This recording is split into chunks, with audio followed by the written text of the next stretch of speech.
Welcome back to A Moment in History. I'm Seth Udinsky. In tonight's episode, let's return to the height of the Greek Empire under Alexander the Great. Now, the empire was brief, but at the height of its power, it was absolutely dominant.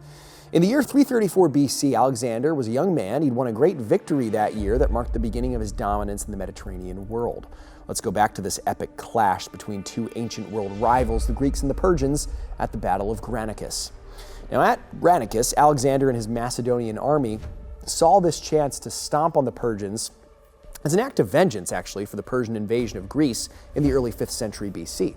The two cultures have been jockeying for power in the Near East for hundreds of years, and now power would turn into the hands of the young king of Macedonia.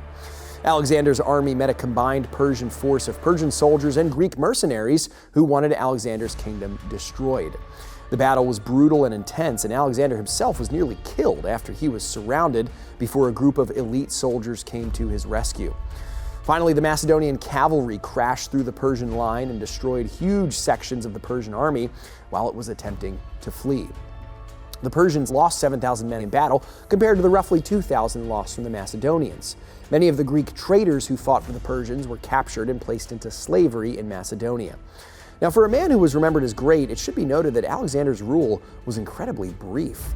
He reigned over the Mediterranean world for little more than 10 years before his somewhat sudden death without having named a successor at the young age of 32.